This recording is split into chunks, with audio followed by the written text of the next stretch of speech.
maanta sharaf gaar ah ay tahay in aan kala soo qayb galo maalinta macalinka oo halkan aad ku xusaysaan.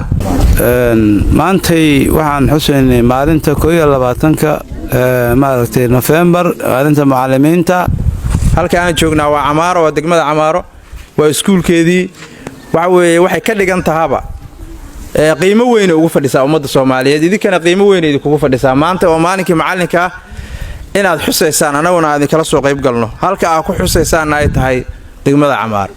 aniga Abaan Cali Nuur Shiino iyo tiimkeenu waxaan u soconay inaan deegaanka marno. maantana nasiiba waxaan u yeelanay inaan wajiyadan quruxda badan gabdhaha iyo wiilasha ee dadaalka sameynaya wax baranaya aan kala qayb qaadano iyo maamulkooda iyo macallimiintoodaba inaan kala qayb qaadano maalinta macalinka. sharaf gaar ah inoo tahay insha Allah taala. waana rajaynayaa muuqaalkan in adduunka dhan gaari doono, dad badan ay daawo doonaan. dadka Soomaaliyeed waxa weeye waxaan u sheegaynaa dadaalkii la bixiyay iyo juhdigii la bixiyay mirihiisi waa kana kii dawladda Galmudug, kii federaalka, kii waxa weeye dadka deegaanka waxa weeye guul weyn la gaaray.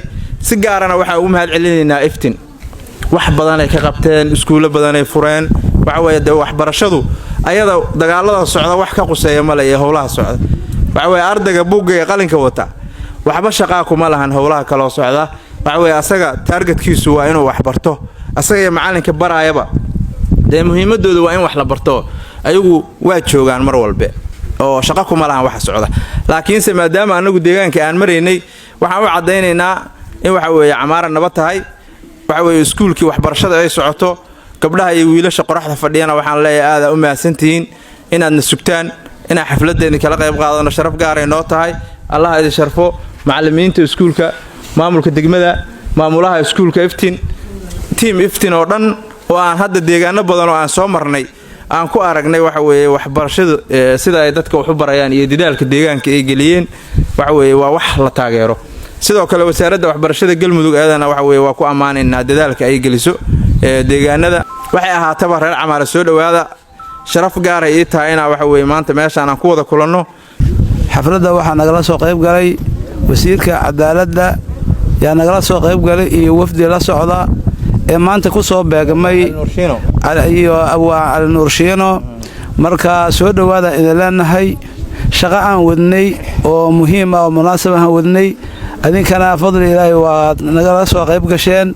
marka abwaanka iyo wasiirka iyo wafdiga la socda dhammaan soo dhawaada idin leenahay. degmada Camaaro ku soo dhawaada, iskuulka degmada Camaaro ku soo dhawaada. aad iyo aad maanta waxaan soo dhaweynaynaa wasiirka cadaaladda social media oo maanta aan ku soo dhaweynayno iskuulka degmada Camaaro. waxaan leenahay wasiir ku soo dhawaaw waa degmada Camaaro oo ay fadhiyaan ardaydii macallimiintii. waxa ku soo beeganta maanta munaasabad aad iyo aad muhiim u ah.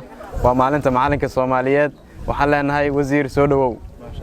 ogtahay in farastaxi aad ka sameyn kartid 2,000 oo shilin isbuucii. soo fur applicationka Faras oo ku dhufo halka ay ku qoran tahay New Over. waxa ku soo baxaya 3 doorasho. ku dhufo halka ay ku qoran tahay 500 oo Faras Miles ah oo haddii aad qaadato 10 trip waxaad helaysaa 500 oo shilin.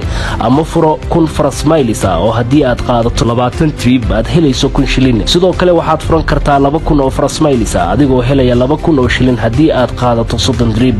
lacagtan ayaad u bedelan kartaa kaarka ku hadalka internet ama M-Pesa. la soo deg applicationka Faras oo ku raaxayso safarkaaga adiga oo lacag sameynaya.